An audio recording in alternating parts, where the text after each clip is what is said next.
my dearest watchers, howdy.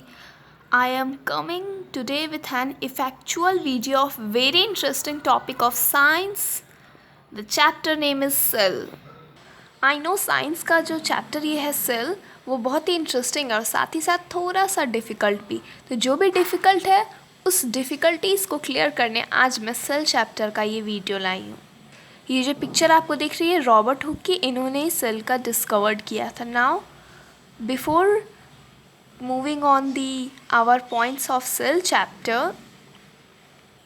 I want to request you that if you are new in my channel, so firstly subscribe my channel and press the bell icon so that you will get the notification of next videos.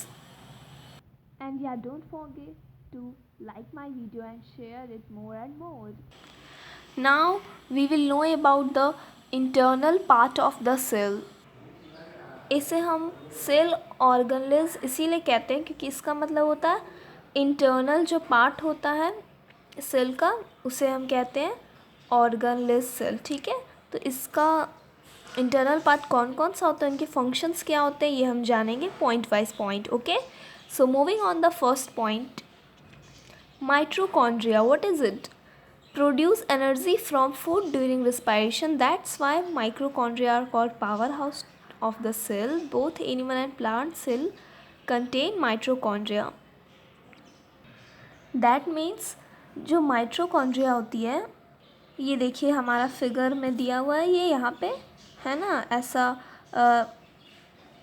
Triangular नहीं, I am sorry, rectangular like structure है ये figure में जो दिया हुआ है, ये mitochondria. और ये क्या करता है, जिस तरह किसी भी चीज़ में हम किसी को स्टोर करके रखते हैं ना, उसी तरह माइटोकॉन्ड्रिया का फंक्शन है कि वो एनर्जी को फूड से जो हम एनर्जी लेते हैं रिस्पायरेशन के दौरान, रिस्पायरेशन क्या है आपको पता है ना, रिस्पायरेशन प्रोसेस होती है रिलीज़ करने की एनर्जी को, है ना, ब्रीथिंग के दौरान। और जब फूड और ऑक्सीजन कंबाइन होता है और जो एनर्जी रिलीज़ होता है उस प्रोसेस को रिस्पायरेशन बोलते हैं। तो इसी रिस्पायरेशन के दौरान जो सेल को एनर्जी मिलती है उसे स्टोर करके रखना, है ना, और उस एनर्जी को हमारे तक प्रोड्यूस करने का काम माइटोकॉन्ड्रिया का होता है। इसीलिए हम इसे power house of the cell भी कहते हैं। ठीक है, और ये जो है एनिमल सेल में भी प्रेजेंट होता है और प्लांट सेल में भी। Now our second most important point, endoplasmic reticulum, what is it? तो प्लाज्मिक रेक्टिकुलम जो होता है वो हमारे जो भी सब्सटेंस होते हैं, सिर्फ फूड ही नहीं, अदर जितने भी सब्सटेंस सेल में आते हैं उनको ट्रांसपोर्ट करने का काम सेल में एंडोप्लाज्मिक रेक्टिकुलम का होता है। ये देखिए जो ये सर्कुलर लाइक स्ट्रक्चर के इनसाइड जिसके अराउंड ये इस टाइप का स्टिकी स्ट्रक्चर है, इसे ही हम एंडोप्लाज्मिक रेक्टिकुलम कहते हैं, है ना, इसके पास से एकदम चिपका हुआ है। तो यही स्टिकी स्ट्रक्चर हमारा एंडोप्लाज्मिक रेक्टिकुलम है और यही जो भी सब्सटेंस होते हैं within the cell transport करता है उसे। ठीक है, now moving to the third point of the book, I mean chapter, ribosomes help in protein synthesis. Ribosomes are found both in plant and animal cell. देखिए ये अब है कि राइबोसोम्स क्या होता है, तो सिंपली आपको इतना जानना है कि जो भी सब्सटेंस आते हैं उसमें जो प्रोटीन होता है उसको सिंथेसाइज करना राइबोसोम का काम होता है और ये दोनों ही तरह के प्लांट और एनिमल सेल में प्रेजेंट होता है। सिंथेसाइज मतलब हो गया हमारा क्रिएट करना या फिर प्रोड्यूस करना या मिक्स करना। ठीक है, तो राइबोसोम्स का काम क्या है, प्रोटीन को सिंथेसाइज करना। ठीक है, now moving to our next point, Golgi bodies synthesize, store and secrete many substances. Let's see, जो ये आपका टर्निंग लाइक स्ट्रक्चर है, थिन है, ये जो येलोइश कलर से इस फिगर में मेंशन है, तो इसे हम गोल्गी बॉडीज़ कहते हैं। और इसका काम क्या है, कोई भी सब्सटेंस जो सेल में आता है सब्सटेंस को स्टोर करना, सिंथेसाइज करना, है ना, ये क्या होता है, गोल्गी बॉडीज़ का काम होता है। और सेक्रेट करना, आपने सेक्रेशन तो सुना ही होगा, है ना। इससे भी पहले हमारी 7th क्लास में भी आपने सुना होगा पैनक्रियाज को पैनक्री जूस वगैरह सेक्रेट करना, है ना, सैलिवा सेक्रेट करना। तो सेक्रेट मतलब होता है प्रोड्यूस करना, है ना, जिसमें वो रहता है, जहाँ से प्रोड्यूस होता है। तो हमारी गल्गी बडीज़ का काम क्या है कि जो सब्सटेंस आती है उसे स्टोर करके रखना, उसे प्रोड्यूस करना, उसे सेक्रेट करना। ठीक है, is that clear? Now moving to our last point of this paragraph, vacuoles. I am pretty sure that you all have listened the name of vacuoles. Am I right? इसे आप थोड़ा ध्यान से समझिएगा, ठीक है। The sac-like structure present in the cytoplasm are called vacuoles.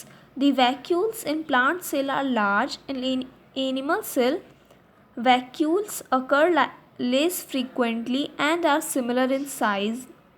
Vacuoles store soluble food waste and secretions of the cell dissolved in water as cell sop. Let's see, ये जो आप लोग को ये हमारे सेल बाउंड्री के पास जो ये स्ट्रक्चर है, ये हमारा वैक्यूल है ना। देखिए आप जो ये इधर देख रहे हैं, ये जो है हमारा प्लांट वैक्यूल है और ये एनिमल वैक्यूल है। ठीक है, देखिए ध्यान से समझिएगा, क्योंकि वैक्यूल जो होता है सेल के फंक्शन में एक बहुत बड़ा मोस्ट इम्पॉर्टेंट फंक्शन को एक्ट करता है। ठीक है, क्योंकि वैक्यूल नहीं होगा तो बहुत सारी चीज़ें जैसे वेस्ट को बाहर निकालना, फंक्शन प्रॉपर ढंग से होना, कुछ भी सेल नहीं कर पाएगा वैक्यूल के बिना, है ना। देखिए ये एनिमल वैक्यूल है, लेट्स सी, है ना, और ये हमारा प्लांट का वैक्यूल है यहाँ पे, है ना। देखिए तो ये प्लांट एंड एनिमल वैक्यूल मैंने आपको इसीलिए दिखाया क्योंकि ये भी दोनों में होता है, पर क्या होता है साइज की थोड़ी डिफरेंस होती है एनिमल वैक्यूल और प्लांट वैक्यूल में। ठीक है, अब हम डेफिनेशन पे आते हैं। तो देखिए ये सैक लाइक स्ट्रक्चर जो होता है साइटोप्लाज्म में प्रेजेंट, इसका काम क्या होता है कि ये जो है जो भी डिज़ोल्व सब्सटेंस होती है वाटर की तरह, या फिर जो भी सॉल्यूबल फूड होता है, वेस्ट होता है, उसे सेक्रेट करना। मतलब जो भी फूड सेल में गया, जो भी फूड का सॉल्यूबल पार्ट, उसे सेक्रेट करके रखना, और जो भी वेस्ट निकला उसे बाहर निकालना। यही फंक्शन होता है वैक्यूल का हमारे सेल में। मोस्ट इम्पॉर्टेंट फंक्शन वैक्यूल का ये भी होता है कि वो जो भी वेस्ट चीज़ें जो इंटर करती है सेल में, उसे भी रिमूव करता है और हमारे वेस्ट को भी रिमूव करता है, और फिर प्रॉपर ढंग से सैक्रेशन भी करता है जो भी सल्यूबल फूड इंटर होता है। इस तरह ये सारे माइटोकॉन्ड्रिया, पावर हाउस जो भी होता है सेल का, एंडोप्लाज्मिक जो ट्रांसपोर्ट करता है, राइबोसोम्स जो प्रोटीन को सेक्रेट करता है, गोल्गी बॉडी जो स्टोर करके रखता है सब्सटेंस को, है ना, और वैक्यूल जो कि वेस्ट को निकालता है और हमारी जो भी यूज़फुल सब्सटेंस है उसे सेक्रेट, उसे भी मतलब प्रोड्यूस करता है, स्टोर करके रखता है।